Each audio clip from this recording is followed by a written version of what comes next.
Hey, thanks for joining us again. We are in day two of our sprint of 21 days of prayer as a congregation, and we've come to a great prayer in the Bible. And as you know, we're studying and we're looking at the prayers, great prayers of the Bible, letting these prayers just prompt us in how to pray. And as you know, we are using a couple of models. This one model, upward, downward, inward, outward. And so it follows the model of the Lord's Prayer. And so it is upwards, giving God praise, downward, wanting his kingdom to come on earth as it is in heaven.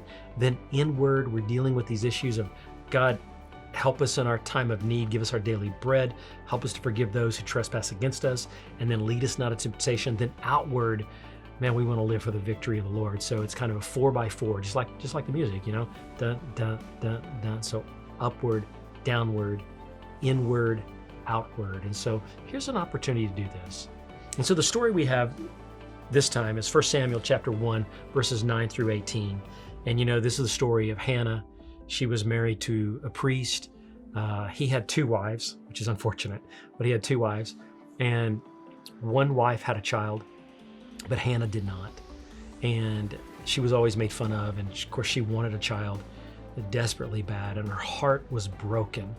And here they are at Shiloh, at the temple, and she begins to share her heart with the Lord, and her heart is broken, and she begins to pray, and she begins to weep. And as you know the story, it's a famous story, to where the prophet sees her, and he claims that, you know, asking her, "Woman, are you drunk?" That's what Eli says. "Are you drunk? Stop doing that." He chastised her. And she stops her prayers and she said, "Look, I'm not drunk. I've had no wine. I have no beer. I've had nothing." But her heart is broken. And so God's heart was moved. And I think what we see, she speaks upward of the glory of God, and then she wants God's kingdom to come. She wants God's justice, and she lays her request before the Lord. And that's what we should do. And that we, first of all, let's follow Hannah, giving God glory, recognizing who he is.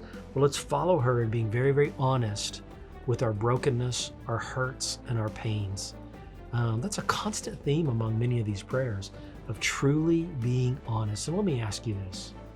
Would you take the time, as you're reading through this prayer, maybe make a couple notes about what are some of the concerns or disappointments or pains or depressions of your soul that you want to bring before the Lord, and realize that the Lord loves you, he cares for you.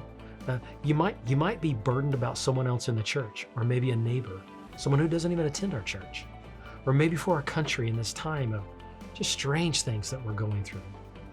But realize that God hears, and he hears the burdens of your heart. God bless you. See you tomorrow.